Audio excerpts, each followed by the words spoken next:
prohibits parents from withdrawing their daughters from school for the purpose of marriage. But what protection is given to that child who is not in school? The law doesn't protect you. The Women's Act doesn't protect you. Of course, we know that Section 27 of the same Act says that somebody should not be expelled from school for the purpose of marriage. But you know, we have the social effects, as Lamin has expounded.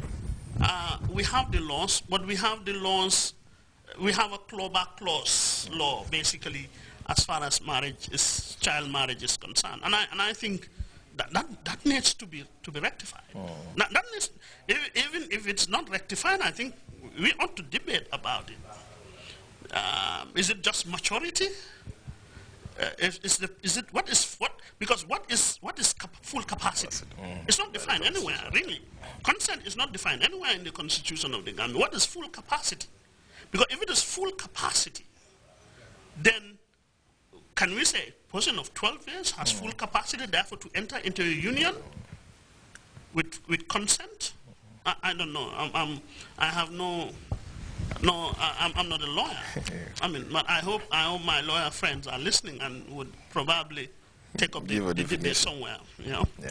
Okay, I'm thinking. You know, I think it's clear. So it's certainly very clear that the interest, of course, of the Child Protection Alliance, who are funding this 30 minutes program, and all the other partners who are engaged in this advocacy and of course awareness raising, is not necessarily about marriage, but the implications that are therein when a child of 12 or 15 or 16 gets out to marry. And of course, like Nunu said, we know how difficult it is, even with two adults who are married together. Sometimes, you know, the coping mechanisms are not there because of how the situation is. So comparing that, two adults who are not able to cope with each other because they're married, now you want to bring a child who is 15, probably not fully matured, not even matured, to come and be in that same union with all the stress and everything that is engaged in marriage. Certainly, one of the outcomes could be divorce at an early age. And like Lamin said, some of them do usually go out there to sell themselves because they already have a child or children, and taking care of them becomes so difficult. So they have no option apart from either to be engaged in some other things to be able to get money, or to continue to be some petty traders that cannot certainly give them much money to take care of themselves and take care of the family. So that's the topic tonight, early marriage, and we already talked about the consequences. Now, to turn to Lamin, that issue of the law, like you said, we know the law says this, and then again redefine something else. But of course, if you're talking about something that is a cultural practice, the law is important, but also making the people understand that yes, we are interested in the law, but how can we ask communities be able to respond to this? So what do we think communities and our societies need to put in place to help children so that they can be able to continue to be in school rather than being withdrawn from school for marriage? Or even those who are not in school, how can we ensure that they train to have skills that they can be able to sustain themselves? Thank you very much once again, Bakari. I think what needs to be done first is to harmonize our laws, because like Njundu already said, the Constitution of the Gambia clearly states it, and we know the Constitution of the Gambia is the supreme law of the land.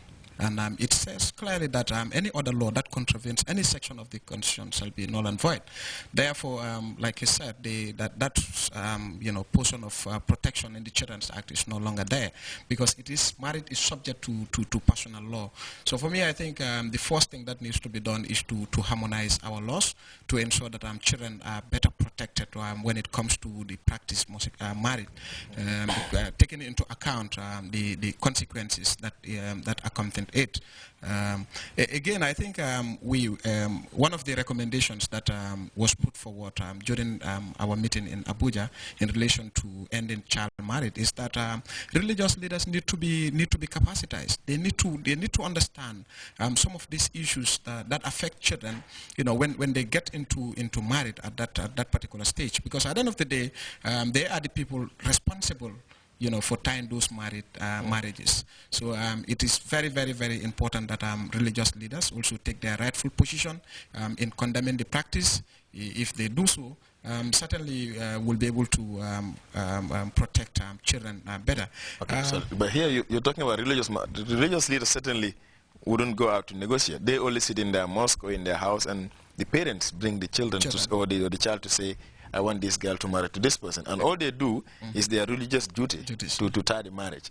So should the emphasis be on the religious leaders, or it's more of parents and the communities? No, they have religious leaders have a role, because they should make these people. It's their duty again to address social menaces. If the practice is harmful to the life of the child, it becomes the responsibility of this this religious leader to make the parent understand.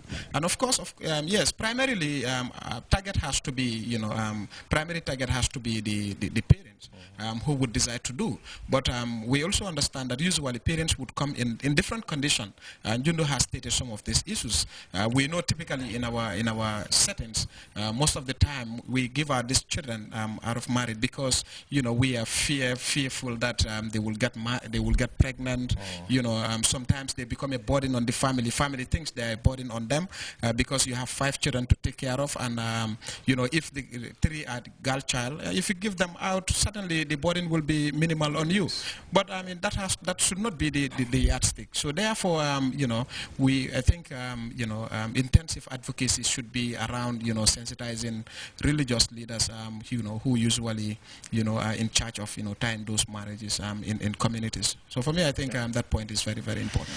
Okay, well, viewers, you watching, of course, this program, which is brought to you by the Child Protection Alliance. Like we said, this used to come every 2 weeks, and mainly talking about issues that are affecting children in the Gambia. And today, our topic of discussion is on early marriage, with myself, Bakari, as the host, and Jundo Drame and Lamin Kesiri in the studio.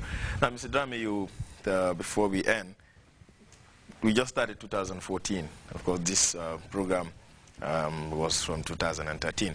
But at the office level, I mean, as the Child Protection Alliance acts, the Alliance for All Children's Rights Organization or Child-Centered Organization, what do we expect to see happen for the protection of children in 2014? Thank you. Let me just say something. Whilst the Constitution of the Gambia is the supreme law, the personal law, especially relating to divorce, marriage, and inheritance, is entrenched in the Constitution. And so I think I like the issue of the harmonization, but I think much more would have to be done. Maybe a referendum to change that.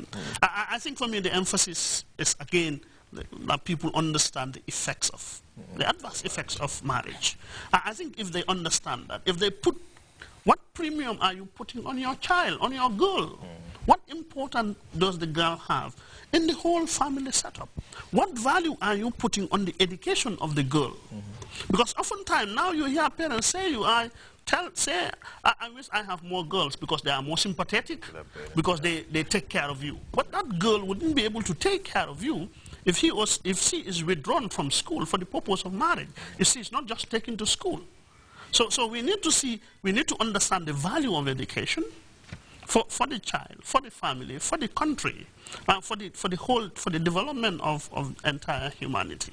I think for me, once parents understand that, they understand the effects, they understand the essence of education, I think the incidents would reduce tremendously. And so at the CPA level, I mean, in 2004, we hope to intensify our efforts on ensuring that we have a violence-free Gambia. That issues like corporal punishment in the homes, in the schools, in all the other settings are discussed and probably prohibited, especially in the schools. And parents to understand the effect of the essence of positive discipline. And it's the other issue is on legal influencing. As Lamin has said, how do we have a minimum legal age of marriage? How do we enforce Section 27 and 28 of the Women's Act? How do we make sure that everybody understands the rights of children and how to better protect them from abuse and exploitation? So I think it's going to be an activity field on advocacy, on awareness raising, on capacity building, and on research, and in all the various facets of child rights and child protection. Okay, thank you very much, Mr. Drame. we have come to the end of this program, but of course we will want to thank all the viewers out there, and to promise you that we will be here next Wednesday, inshallah, again to talk about another important topic when it comes to the issues of children. On behalf of myself, Grts, and everybody, we